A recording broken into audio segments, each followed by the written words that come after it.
the harvest. Welcome, Africa. This is Imane Nouad with the latest news from across the continent and the world. A high-level United States delegation led by Presidential Advisor Massad Boulos visited Algiers, reaffirming America's strong interest in deepening relations with Algeria. The U.S. aims to cooperate with Algeria in fostering peace and stability across Africa. At a liberation movement summit in South Africa, President Cyril Ramaphosa reiterates support for Sahrawi self-determination. The summit's final communiqué emphasized the Sahrawi people's right to choose their future, backed by 6 ruling parties and liberation groups from Equatorial Africa. Let's listen to Ramaphosa's words. Heart of this campaign lies the battle for control, not only of our politics through unbridled, persistent attempts for regime change. They also seek to lay claim to our critical and rare minerals they require for both green technology and digital economy and artificial intelligence. They are also in a battle for our data, our land, our people, and our future. This is a new scramble for Africa. But this time it is not only a scramble for territory, it is a scramble for digital, economic, ideological, and ecological scramble.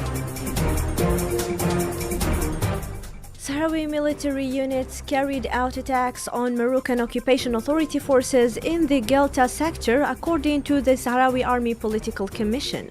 The offensive adds to ongoing tensions in the Western Sahara region. The UN Security Council will convene tomorrow in New York to discuss adapting peacekeeping missions to political realities. A concept note warns of challenges like lack of consensus within the Council, which affects the effectiveness of these critical operations. Algeria's Youth Minister Mustafa Hidawi met with African Union Youth Division head to strengthen bilateral efforts on youth empowerment. Both sides praised Algeria's leadership in youth policy and regional diplomacy.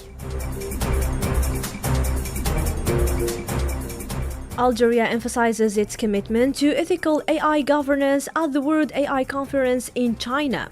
Minister Noureddin Wadah, the Minister of Startups and Micro-Enterprises, highlights the country's efforts to reduce the digital divide through education and innovation, calling for fair global cooperation. Algeria showcased its Sahara agriculture model at the UN Food System Summit in Ethiopia. Minister of Trade Kamal Rizig represented President Tebboune, promoting sustainable agriculture development as a key driver for food security in Africa. At least 13 people died and dozens are missing after a boat capsized in Niger State, Nigeria.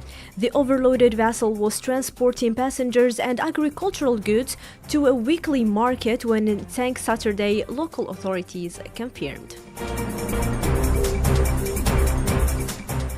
Over 75 West African migrants were rescued near Mauritania after their boat broke down.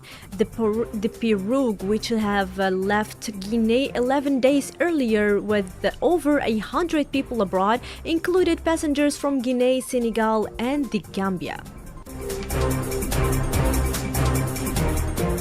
16 people were killed and 51 injured in a major road accident involving a bus and a truck in northern Côte d'Ivoire, according to Transport Ministry.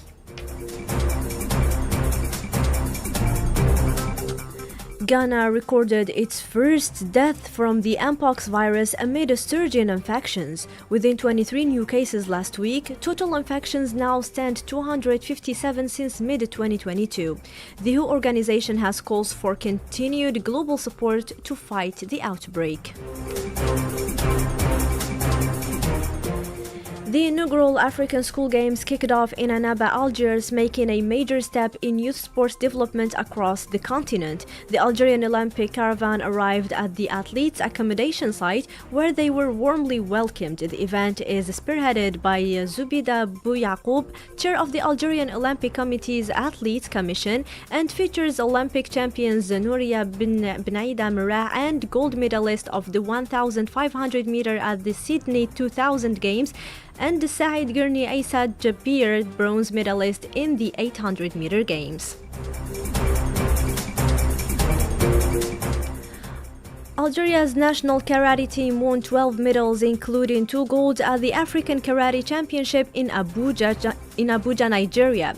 The winners include Celia Wikini and Ayman bin Khadda in senior and cadet categories. And that sums up today's Harvest. Thank you for listening throughout until the end. Don't go too far and join us again at 6:45 p.m. on the French main news. Of course, keep enjoying today's programs with the Afriqiya FM, the voice of Africa.